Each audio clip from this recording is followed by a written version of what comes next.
Okay, so we got to talk about limits. We introduced the idea of the limit to talk about end behavior, right? I said, hey, when we talk about end behavior, we're not going to use this notation anymore.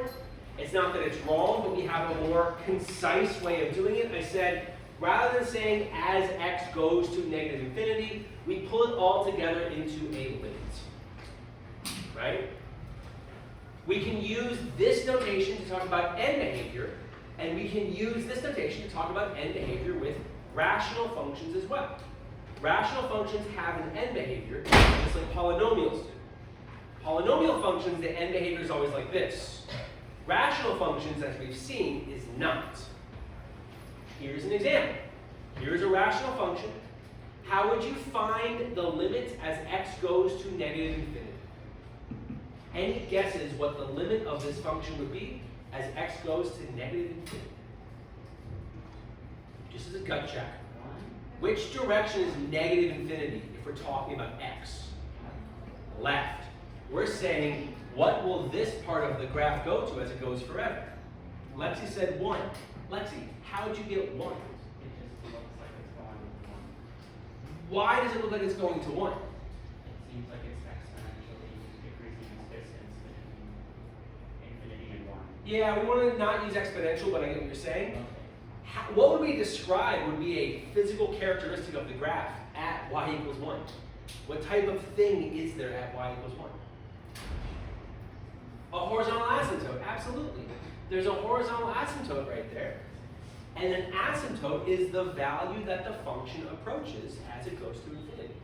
And so we absolutely would say that if we have y equals 1 as an asymptote, the limit as x goes to negative infinity of this would equal 1.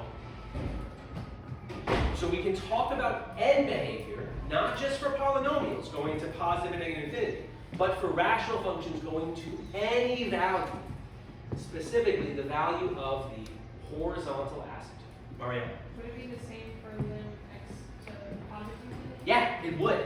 If we did the limit as x goes to infinity of f of x, that would also equal 1. The nice thing about most rational functions is they generally have one horizontal asymptote, and that will be the limit in both directions, generally. Not always, but generally. Good question. Here's a question. Are we allowed to actually put infinity in for x here? Can we write this down? F of infinity equals 1? No. No, why not? It's not defined at infinity, it's not a number, right? That's why we can't use an equal symbol here for this. But we can use an equal symbol for the limit. I'm not saying the function is that, I'm saying the limit of the function is that. Okay? We can do the same thing even when we don't have a graph. Here is a rational function. What is the limit as x goes to infinity? How would we figure that out? What do we have to find? The horizontal asymptote. What would be the equation of the horizontal asymptote in this case? Okay, this is a balanced rational function. So what do we look at? We look at the leading coefficients, 3 and negative 1. So the horizontal asymptote would be y equals negative 3. So what would the limit be? Negative 3. Oh. Yeah, it's just that. The horizontal asymptote is the limit. The horizontal asymptote is the end behavior of the rational function. So all we have to do is identify it using the techniques that we know, and then the limit's just that. Okay? Really, this is just end behavior the way that we did it. It's just not always going to infinity or negative infinity. To summarize, if you see x going to infinity or negative infinity, you should just think of that as end behavior. That's all it is. Can I get a 3, 2, 1 on this idea? Thank you. Again, I'm trying to go as fast as possible because I know it's a little warm in here, and I know that listening to teacher talk is not the most fun way to do class. Okay, there are, however, other ways we can use limits. And to me, this is moving away from Algebra 2 stuff into more of the PreCalculus stuff. Here is a rational function. It has a vertical asymptote. What is the equation, or what x value is the vertical asymptote here? What is this vertical line? What would be the equation for that line? It would be x equals 1. There's a vertical asymptote when x equals 1. Okay, what is f of 1? Can we find f of 1? It's not defined. The whole idea of a vertical asymptote is it's a location on the graph that is not defined.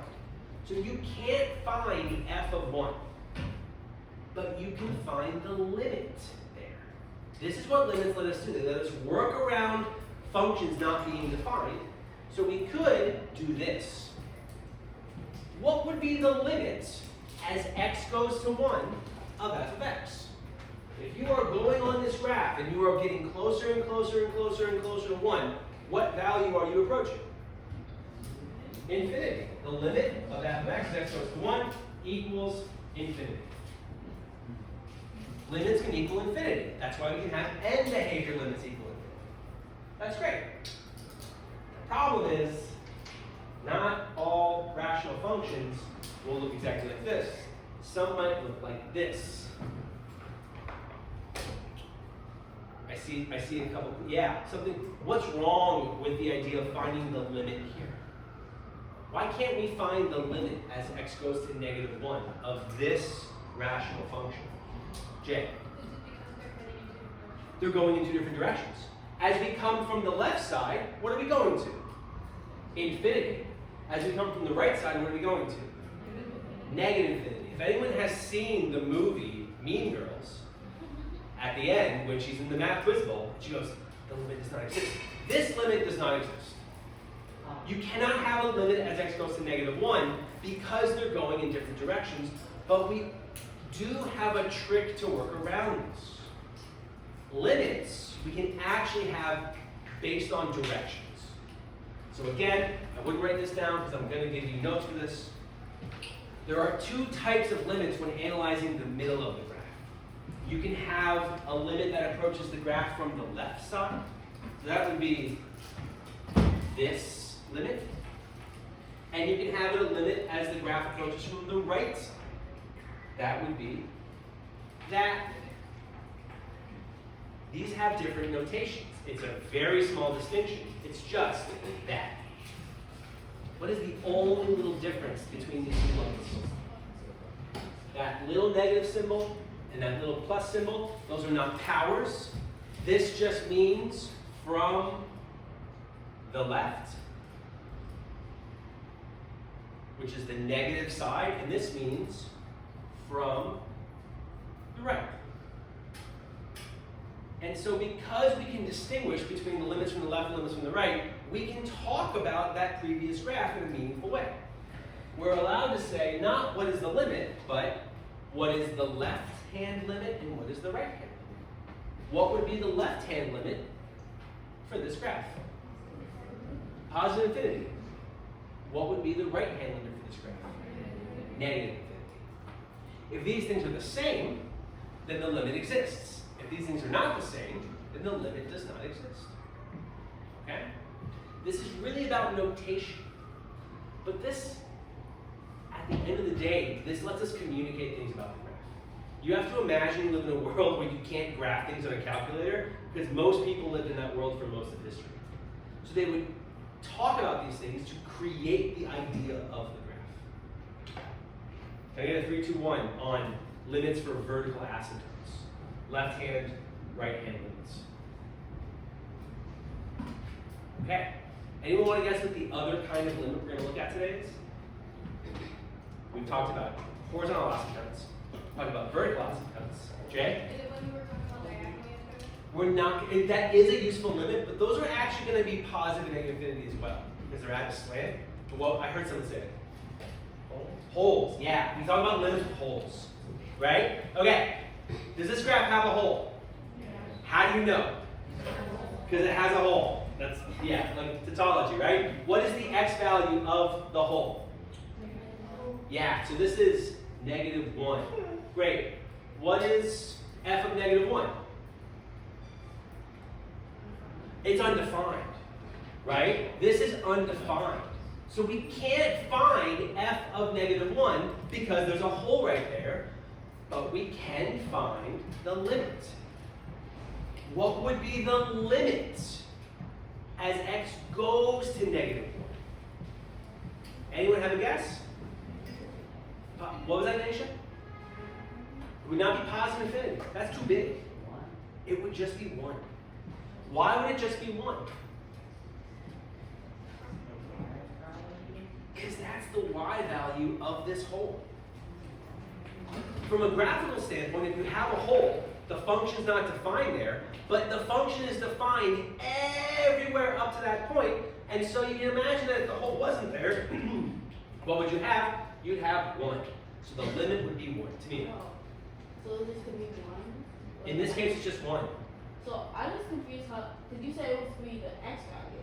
The x value is negative 1, and then I was like, how you got a positive? So the limit would be the y value. Oh. Yeah. So we look at the x value and we say, if this didn't have a hole, what would the y value be? And then we would just say 1. Finding the limit on a graph is dumb easy. Finding the limit for an equation is a more challenging thing. This would actually be something good to take notes on. So now we're shifting into notes mode for like 10 minutes, and then I'm going to shut up. Okay? So, what if we have an equation like this? Here's our function. F of x equals x plus 1 times x plus 7 over x plus 1 times x minus 2. First off, does this rational function have a hole? Yes, it does. How do you know it has a hole? Because we have the same factor repeated in the numerator and the denominator. So it has a hole. What is the x value of the hole? What is it, Miguel? Negative 1. X equals negative 1 is a hole for this rational function. So, what would be f of negative 1? What is it?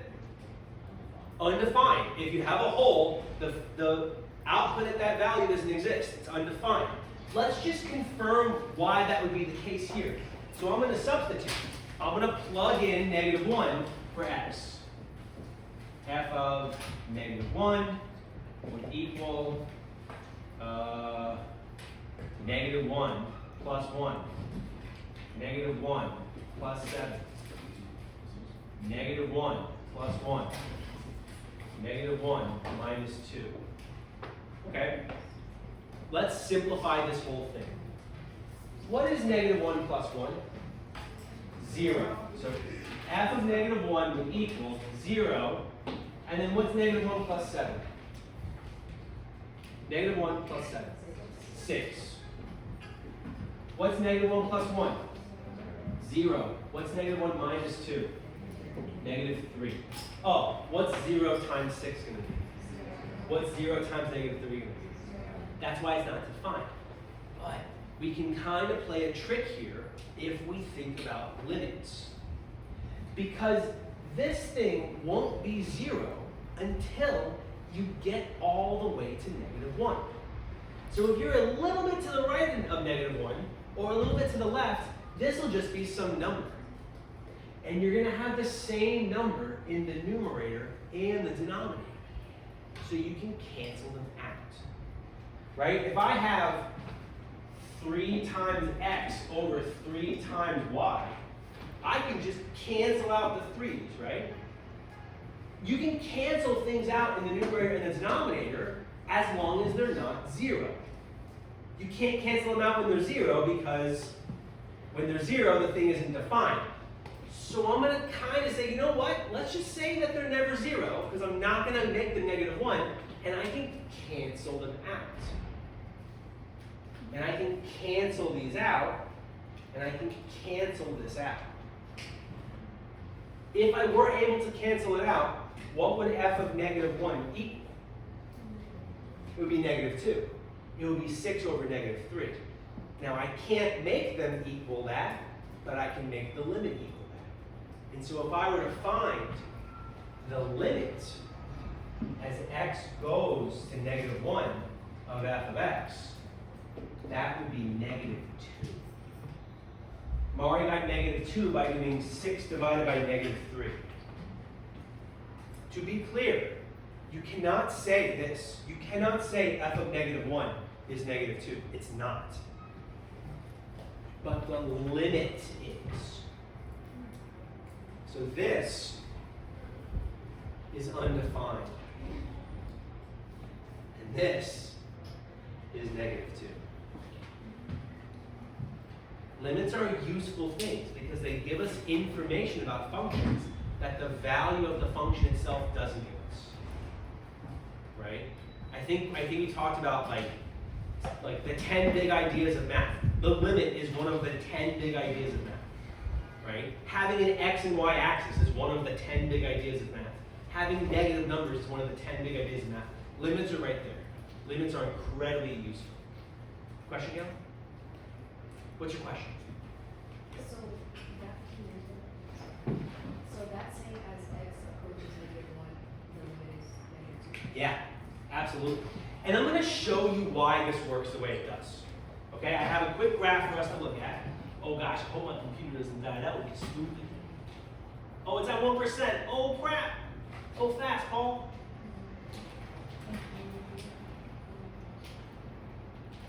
Okay, so